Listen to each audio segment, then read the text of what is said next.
네, 안녕하십니까. 시선파트너즈 이태현입니다. 오늘은 최근에 저희가 상담 문의가 굉장히 늘고 있는 우리 병원에서 원장님들이 저 법인 하나 갖고 싶습니다. 법인 하나 세우고 싶어요. 법인을 좀 활용하고 싶습니다. 라고 하는 법인 설립과 활용을 주제로 한 영상을 하나 남길까 합니다.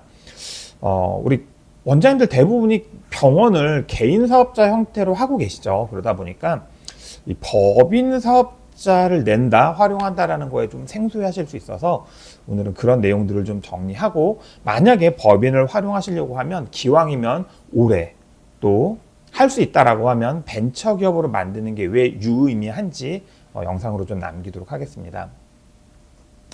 그러니까 우리가 사업자 등록을 한다라는 건, 개인 사업자는 사람 개인이 있고 내가 가서 세무서 가서 사업자 등록을 하는 형태죠. 근데 이제 법인으로 사업자 등록을 한다라는 개념은 일단 법인이라는 경제적 주체를 태어나게 해야 됩니다. 이걸 이제 우리는 법원에 등기를 신청하고, 그 법인에서 등기가 됐다라는 얘기는 법인이라는 아이가 태어났다라는 개념이랑 유사하게 보셔도 좋아요. 그래서 법인이 등기가 되고 나면 그 등기를 가지고 사업자 등록을 하는 형태를 가져가는데요. 여기서 이제 우리가 단순하게 사업 소득을 일으키기 위해서, 경제 활동을 하기 위해서 그냥 단순 경제 주체가 필요한 것이냐, 이걸 우리는 사업자 등록 행위를 합니다. 그냥 우리는 개선서를 끊어야 되고 매입을 받아야 되기 때문에, 매출을 일으켜야 되고 부동산을 사야 되기 때문에 그 주체, 경제 활동의 주체가 필요해서 사업자 등록을 할 것인지, 혹은 기왕 하는 사업자 등록을 대한민국에서는 창업기업에 대한 굉장히 풍부한 지원 제도와 시책이 있는데요. 이런 단순 사업자 등록을 넘어 창업 지원, 창업 감면, 창업 혜택까지 볼 수 있는 창업 절차를 수행하게 할 것인지를 한 번 정도는 고민해 보셔야 합니다. 개념이 좀 다릅니다. 그냥 사업자 등록을 한다는 것이야 그냥 누구나 우리가 인허가 없이 할 수 있는 일들은 세무서 가서 사업자 등록하면 그냥 당일날 혹은 명일날 사업자 등록이 나오는 것처럼, 우리가 법인을 태어나게 해서 법원에 등기를 신청해서 등기가 나오면 그걸 가지고 그냥 사업자 등록을 뚝딱 한다라는 개념은 경제활동을 위한 주체를 만든다라는 개념이에요. 다만 나라에서는 중소기업 창업지원법이라든가 조세특례제한법이라든가 지방세특례제한법에서 이런 요건을 갖춰서 사업자 등록을 하시는 분들은 우리가 창업으로 인정을 하고 세금 혜택을 좀 드리고 지원의 대상이 되고, 다양한 융자나 지원 사업이나 지원금을 신청할 수 있게 하겠습니다라고 하는 창업지원이라는 제도가 있습니다. 이 제도를 누릴 수 있게 할 수 있다라고 하면은, 같은 일을 하면서 세금을 감면받고 나라에서 조금 더 많이 싸게 돈을 빌리고, 사람을 뽑는다거나 제품을 개발할 때 나라에서 무상 혹은 일부 유상으로 돈을 지원받을 수 있기 때문에 사실은 굉장히 사업의 효율을 제고하는데 좋은 팁이 될 수 있습니다. 그래서 기본적으로 저희가 올해 사업자 등록을 하셔야 합니다라고 권하는 많은 이유 중에 하나는, 지금 화면에 보이실지 모르겠어요. 여기 보시면 조세특례제한법에서 창업하는 기업에게는 이런 혜택을 줍니다라고 명시하고 있는데요. 물론 그 조특법상 창업기업이 되기 위해서는 동업종 최초 창업이어야 되고요. 창업감면 업종을 유지해야 되고요. 이제 소재지나 대표자의 나이 등의 요건들이 좀 필요합니다. 근데 기본적으로 창업기업들은 대부분 50% 정도의 법인세에 소득세 감면을 적용받을 수 있는데, 이게 이제 26년 1월 1일 사업자부터는 감면에 대한 대폭 축소가 이루어집니다. 그래서 할 수 있는 분들은 올해 25년 내에 창업을 하시면 좋겠다라는 말씀을 드리는 거고요. 같은 맥락에서 저는 25년은 사업자 등록을 할지 안 할지 잘 모르겠고 26년에 할 것 같습니다라고 하시는 분들도, 사업자 등록은 25년에 해놓고 26년에 활용하셔도 지금 25년 기준에 창업 감면을 그대로 누리실 수 있기 때문에, 창업 감면을 받을 수 있는 업종으로 창업을 하시려는 분들은, 사업자 등록을 하시려는 분들은 될 수 있으면 25년 연내에 창업하시는 게 합리적이다라는 말씀을 드리는 거고요. 주요 창업 감면 업종들을 보시면 당연히 제조건설업이라든가 운송, 물류, 통신 판매 사업자도 가능합니다. 그리고 뭐 이제 원장님들이 많이 접근하시는 광고 대행업, 경영 컨설팅 사업자도 대상이 되고요. 그 이외에도 이제 우리 사업하시는 분들을 업무 지원하는 다양한 사업자, 뭐 청소 용역이라든가 구제 방충 조경 이런 업무들, 전시업 이런 것들도 창업 감면 대상이 되고요. 스포츠 시설이라든가 뭐 경우에 따라서는 식당이라든가 임의용업, 뭐 요즘에 많이 하는 피부샵, 피부관리샵 이런 것들도 에스테틱이죠. 이런 경우도 창업 감면이 될 수 있습니다. 다만 관련한 사업자들이 법인으로 낼 수 있는 경우도 있고 개인 사업자 등록만 가능한 경우도 있기 때문에 이거는 사업자 등록하기 전에 반드시 상담을 한번 받아보셨으면 좋겠습니다. 그래서 26년 1월 1일부터는 창업 감면이 지역에 따라서 업종에 따라서 대폭 축소될 수 있기 때문에 할 수 있는 분들은 25년 연내 창업하는 게 합리적이다라는 말씀을 드렸습니다. 두 번째는 창업을 하는데 법인을 설립하는 데 있어서 원장님들이 이 법인 사업자에 익숙하지 않다라는 맹점을 파고들어서 사실은 현실적으로 유효성이 많이 떨어지는 혹은 지금 당장 급하거나 굉장히 중차대한 이슈가 아님에도 불구하고 법인을 설립할 때는 원장님 사주 보상을 위한 퇴직금 플랜이 잘 돼 있어야 되고 배당 플랜이 잘 돼 있어야 되고 이런 것들이 정관에 잘 기재되어 있습니다. 이렇게 주객을 전도시키거나 혹은 업무의 우선도를 바꿔서 제안하는 분들이 있습니다. 여기에 현혹되시면 안 됩니다. 지금 우리가 사업자 등록을 막 하려고요. 우리 아까 법인이 사업자 등록을 하기 위해서는 법원에다가 법인 등기 신청을 해야 되고 법인 등기가 나오면 이건 마치 법인이라는 아이가 태어난 것과 같은 효과다라고 말씀을 드렸어요. 마치 이런 거죠. 애가 태어나자마자 그러니까 퇴직이나 배당이 중요하지 않다라는 게 아니라 사업자 등록을 하자마자 퇴직을 얘기하고 엑시트 청산을 얘기하는 게 맞나요? 그렇죠. 그래서 결국은 뭐 이런 주주나 이사의 보상 혹은 회사 운영에 관련된 중요한 규칙 사규들은 필요하다라고 하면 그때그때 법무사나 세무사의 조언을 받아서 큰 돈을 들이지 않고 규정에 수정을 가할 수 있습니다.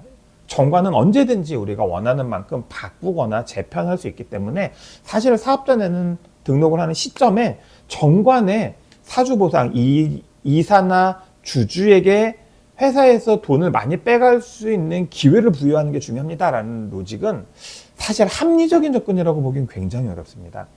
중요하지 않다라는 게 아니라 창업 시점에 그게 중요하냐는 거죠. 그래서 이런 걸 고민하느라 시점을 놓친다거나 불필요한 비용 혹은 행정력을 낭비하기보다는 지금 사업자 등록을 하는 시점에서 우리가 포커스를 맞춰야 하는 건 우리 법인이 어떤 사업을 할 것이냐. 특히나 우리 원장님들이 세우시는 가족법인들의 적지 않은 비중은 원장님들의 가족들로 구성이 될 것이고 거래 또한 병원과 무관하지 않을 수 있기 때문에 이게 실질성을 담보하는 게 굉장히 중요합니다. 그래서 실제 지금 매출액 얼마나 크게 할 것이냐가 문제가 아니라 실현 가능한, 당장 구현 가능한 실제 하는 기업으로서 면모를 갖추기 위해서 어떤 업종, 업태, 어떤 아이템으로 사업을 할 것인지 고민하는 게 훨씬 중요합니다. 그리고 필요하다라고 하면 주주이사 구성도 꼼꼼하게 따지시는 게 중요합니다. 세 번째는요, 앞서서도 말씀드렸지만 병연 가족법인 이꼴 경영 컨설팅 회사 이렇게 연관 지으실 필요는 없습니다. 가족법인이라는 건 사실은 법인의 구성이 우리 가족들로 돼 있느냐라고 묻는 거예요. 그래서 이거는 이사 주주 구성을 물어보는 목적에서 가족법인이라는 용어를 쓰고요. MSO, 경영을 컨설팅, 서포팅 한다라는 개념의 접근은, 명칭은 이 법인의 업무 범위에 대한 이야기입니다. 그래서 가족법인이 부동산 투자를 할 수도 있고 주식 투자를 할 수도 있고요. 우리 가족들과 협의가 돼서 관심사가 있어서 식당을 할 수도 있고 식품 개발을 할 수도 있고 뭐 관심 있는 다양한 사업들, 경제활동들을 할 수도 있습니다. 그래서 병영 가족법인은 무조건 경영 지원회사, MSO에 된다. 이렇게 못을 박을 필요는 없습니다. 최근에 우리 원장님들 특정법인, 가족법인들이 의료법, 의료기기법 관련해서 굉장히 논쟁이 되고 규제가 강화되고 있는 부분이 이 간납 파트입니다. 원장님들이 가족법인을 만들어서 이 가족법인이 원장님들한테 의료기기, 의료용품, 소모품들을 매입해서 간납, 대신 납품하는 형태의 사업을 하면서 시장 질서를 왜곡한다거나 리베이트 같은 부당이득이 만들어지게 한다거나 혹은 고가, 저가 거래를 통해서 과세 효과를 왜곡하는 걸 굉장히 타이트하게 과세관청이 잡아내려고 하고 있고요. 이 일환으로서 이제는 아예 과세 논리가 아니라 의료법, 의료기기법, 약사법을 개정해서 아예 아주 엄중한 의사 자격의 이슈를 만들어내려고 법과 제도가 바뀌고 있기 때문에 반드시 시작과 동시에, 물론 그런 목적을 실현하기 위해서 인력을 채용하고 시설을 갖추고 인허가를 받으시는 원장님들도 있습니다. 그렇게 하시는 걸 뭐라고 하는 건 아니에요. 다만 아직 내가 어떤 가족법인의 목적 사업을 할지 구체적으로 정해지지 않은 상황에서 너무 부담스럽게 인허가와 각종 법규와 행정에 대한 충분한 검토가 필요한 MSO 혹은 의료기기나 의약품 간납회사를 반드시 해야 된다라고 우리가 너무 부담을 가질 필요는 없다라는 말씀을 드립니다. 네 번째네요. 가족법인을 설립할 때 주식회사로 하는 게 맞냐, 유한회사로 하는 게 맞냐 이렇게 물어보시는 분들이 많은데요. 어떤 걸 하셔도 상관없습니다. 우리나라는 상법상 주식회사를 했다가 유한회사로 조직 변경을 할 수도 있고 유한회사를 했다가 주식회사로 조직 변경을 할 수도 있습니다.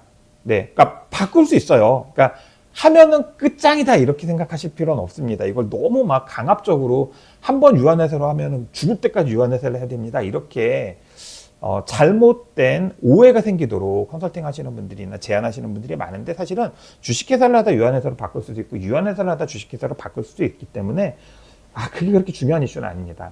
다만 유의하셔야 되는 것 중에 하나는 주식회사로 했을 때 장점이라는 게 있고 행위제약이 있습니다. 유한회사로 했을 때 장점이라는 게 있고 행위제약이 있습니다. 이 목적 때문에 회사를 설립했는데 그걸 할 수 없는 형태로 사업자를 내버리시면 또 말씀드린 괜한 행정, 시간, 비용 낭비가 될 수 있기 때문에 우리 가족법인의 목적에 대한 먼저 고민을 하시고 그 목적 실행에 가장 유효한 주식회사 혹은 유한회사를 선택하시면 되고 나중에 법인의 수익성, 사업성, 자산력이 바뀌면 그 상황에 맞게 조직 변경을 하실 수 있다. 이렇게 좀 유연하게 생각하시면 좋을 것 같습니다. 뭐 이제 연이어서 나오는 화두긴 한데요. 원장님들과 가족법인에 대한 상담을 하다 보면 쉽게 나오는 화두 중에 하나가 부동산 투자 혹은 부동산 임대법인입니다. 부동산 임대법인을 내려면 법인이 물건을 들고 있어야 됩니다. 그러니 아직 물건을 취득하지 않은 자본금 500, 1000, 5천만 원, 1억짜리 법인이 부동산 임대 사업은 추후에 할 사업이지 지금 당장 실현할 사업은 아니다. 라는 걸 하나 기억하실 필요가 있습니다. 두 번째는 우리는 부동산을 살려고 하니까 외감을 받을 수도 있어서 그럴 것 같으면 처음부터 유한회사를 하겠습니다 하시는 분들이 있는데요. 외감의 조건을 잘 생각해 보시면 내가 취득하려는 부동산이 120억 이상이고 융자를 70억 이상 받을 경우가 아니다라고 하면 사실은 유한회사로 하시나 주식회사로 하나 큰 차이는 없습니다. 아까도 말씀드렸지만 나중에 가서 유한회사로도 바꿀 수 있기 때문에 처음부터 유한회사로 하는 게 옳은가에 대한 고민하실 필요가 있습니다. 왜냐하면 유한회사는 우리 회사 폐쇄적으로 운영할 거예요. 외부에서 투자도 안 받을 거고요. 외부 자금도 활용하지 않을 거니까 우리 회사 쳐다보려고 하지 말아주세요 라고 하는 게 사실은 유한회사를 설립하는 목적인데요. 그 말인즉슨 원장님들이 외부 투자를 받는다거나 채권, 그러니까 대출을 활용하실 때 페널티가 많습니다. 그래서 사업 초창기에 원활하게 다양한 면모를 열어놓고 사업하시려는 분들 입장에서는 주식회사가 합리적이다라는 말씀을 드리고요.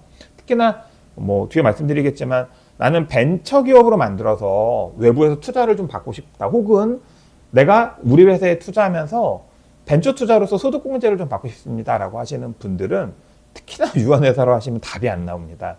그래서 처음부터 부동산 투자를 염두하기 때문에 반드시 유한회사를 해야 된다라고 강박을 가질 필요는 없다라고 말씀을 좀 드리고, 상황에 맞게 유한회사, 주식회사를 서로 조직 변경을 할 수도 있고, 부동산 투자 이꼴 유한회사 이렇게 못을 박을 필요도 없다라는 말씀을 드립니다.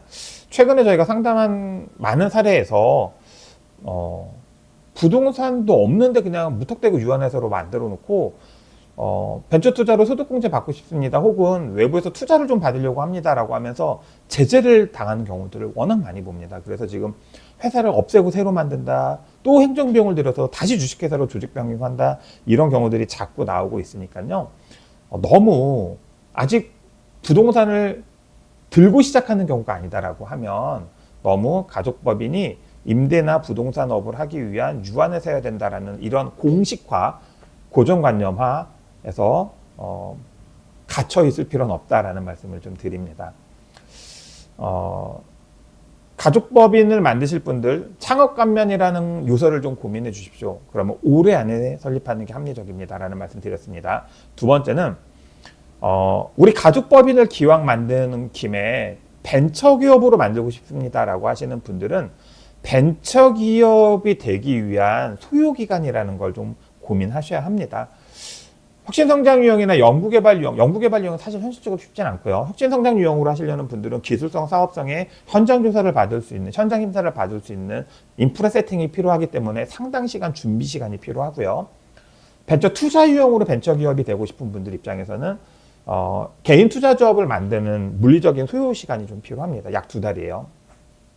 벤처 심사가 혁신성장 유형은 1달 반, 45일, 벤처 투자 유형은 1달입니다. 종합적으로 통상 벤처를 컨설팅 받는다, 내가 벤처 기업을 세팅한다라고 하면 약 3개월 정도는 준비 시간을 잡으셔야 합니다. 그러면 연 내에 만들겠다라고 하면 12월에 벤처가 나오게 하려고 하면 11월, 10월, 9월, 9월에는 시작 준비를 하셔야 연내 우리가 벤처 기업을 만들고, 내가 만든 벤처 기업에 내 소득세 절감을 위한 벤처 투자를 접목시킬 수 있다라는 말씀을 좀 드립니다. 가족법인을 만들어서 원장님과 원장님 가족들의 경제활동의 효율을 높이고요. 가족법인을 통해서 가산을 구축하는 플랜들이 굉장히 합리적이기 때문에 관련된 수요가 늘고 있습니다. 다만 연내 활용하시는 게 합리적이다라는 게 이번에 세법 개정된 세법의 창업감면 축소 이슈까지 고려해야 된다. 연내 가족법인 설립을 하시는 게 합리적인 경우가 많다라고 말씀을 좀 드렸습니다. 원장님들의 가족법인을 활용한 경제활동의 효율 개선, 절세, 가산 구축 프로젝트, 시선 파트너즈와 함께 한번 고민해 보시길 권합니다.